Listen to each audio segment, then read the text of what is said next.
One day, I was testing my tower defense game that had started as my first project into game development. I then had the epiphany to check out what other game developers were doing.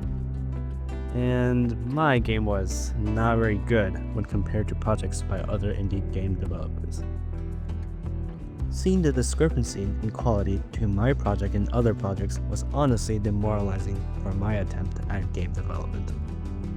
Knowing the scope creep that was currently happening to my tower defense game, I decided to drop the project for now, instead focus on creating something simpler and with a little less scope. To create a game, I first needed an idea, and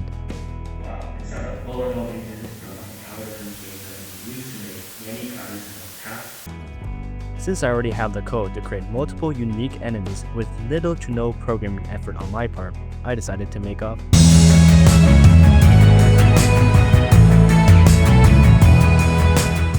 Looking at other boss rush games, only one really came to my mind, and that game was Cuphead.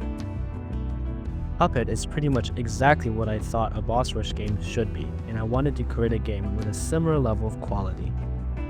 I needed a unique hook for my game, and unfortunately, I was not quite artistically ready to make any unique design choices for the game, so I had to go with generic pixel art.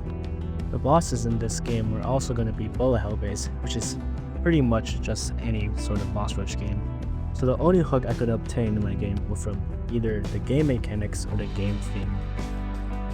In search of a theme, I stumbled across Nordic mythology, which had an event called Ragnarok, which was pretty much the end of the world. I personally felt like this fit pretty well in a boss rush game. The Norse also had a language system, which is now called Old Norse, which was carved out letters that had different meanings, such as representing their gods or representing different elements in life, such as fire or lightning.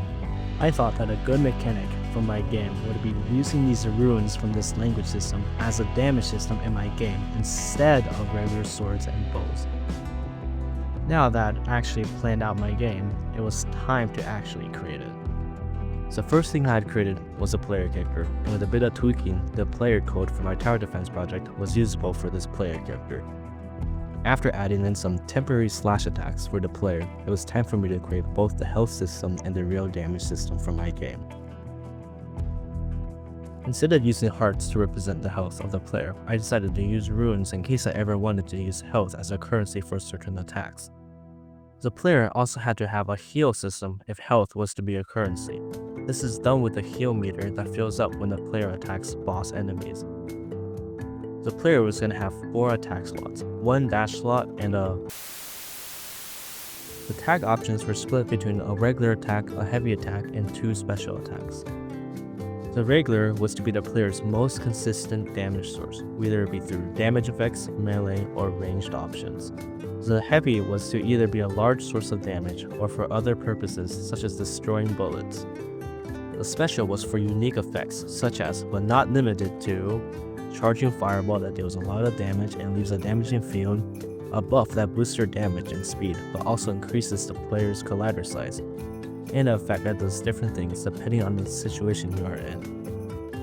The dash is meant to get the player out of sticky situations, and different types of dashes have different amounts of dash charges, which is the amount of dashes the player can make before needing to wait for them to recharge.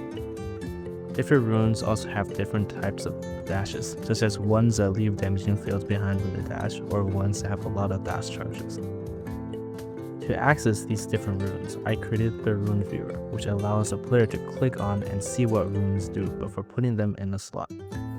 Each rune will also have its own regular, heavy, special, and dash, and only one rune can be used at a time. This hopefully allows for heavy player build customization. Before I created any semi-permanent boss, I wanted something that looked good. So I started working on the first boss arena. I wanted to create a fall-like region, a region before the eternal winter of Ragnarok. I first designed the walls and ground, and feeling that the ground was somewhat empty, I added some small grass patches. Then, to make the walls feel less empty, I created a tree design and added it into the scene. After creating the first arena that a player was going to fight in, it felt fitting to get rid of the white circle that had represented the player character so far, and replace it with a more permanent sprite.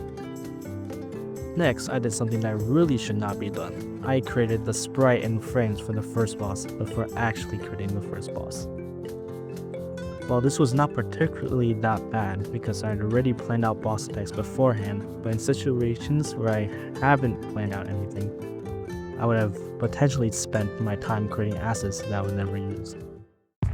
Now that I had the boss sprite, I had to add in the boss attacks. The boss had 2 phases, with each attack in the previous phase getting harder, and the second phase having an additional attack. The first attack was pretty much a sword combo with a slam attack. The second attack is a 360-degree bullet circle attack around the boss.